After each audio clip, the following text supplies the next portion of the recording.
Welcome, folks, to Episode 1 of Harryhausen Theater. This is where I look at the films of the stop-motion legend himself, Ray Harryhausen, who you may remember me mentioning in Mighty Joe Young when I talked about he was the apprentice to the great Willis O'Brien. Harryhausen would eventually go on to make a name for himself and even surpass O'Brien as the stop-motion master. So I decided to dedicate this whole series to him. Today we are looking at the 1953 film The Beast from 20,000 Fathoms. Inspired by the short story The Foghorn by Ray Bradbury, which was about a sea monster who mistakes the sound of a lighthouse foghorn for the call of a mate, which he falls in love with. Inspired by this idea, they decided to make a movie and got Eugene Laurie to direct, which he also co-wrote the screenplay with Fred Freeberger. And of course, we got Ray Harryhausen doing the special effects. The movie opens up in the Arctic, where some scientists are conducting a project called Operation Experiment. Yeah, the writers were really knocking themselves out with that name, weren't they?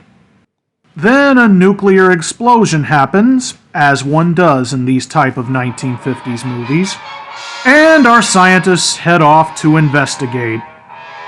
One scientist spots a creature that has been unleashed by this explosion. Our protagonist, Dr. Thomas Nesbitt, played by Paul Christian, is trying to convince them what he saw was real, but of course nobody believes him. He eventually goes to visit Dr. Thurgood Elson, played by Cecil Calloway, who is a leading paleontologist and is the only one who will believe him. Though she offers little and nothing more than being a love interest, we also have to mention his assistant Lee Hunter, played by Paula Raymond. So Lee and Dr. Nesbitt pore over pictures of dinosaurs, so far finding no similarity, but then he comes across the Rhedosaurus, which is exactly the description of the creature that was in the North Pole. Now we cut to the most iconic scene in the movie, which basically inspired this whole movie because it's based on the foghorn.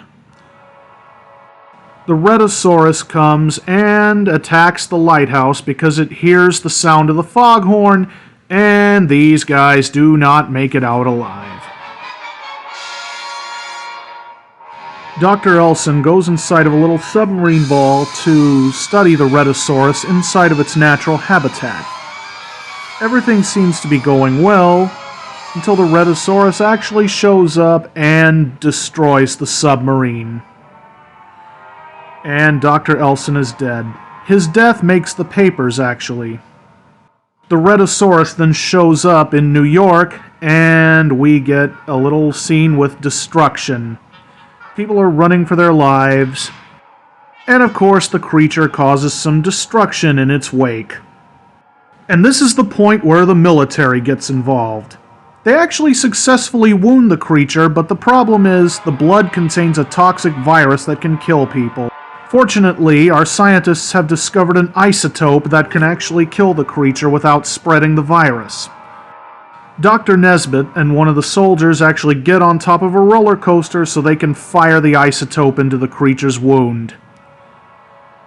They make a direct hit, and the monster starts to slowly succumb to death.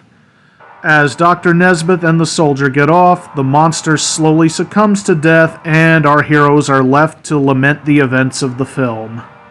This film is a classic piece of monster cinema, and it eventually inspired another iconic monster that came out 1 year later.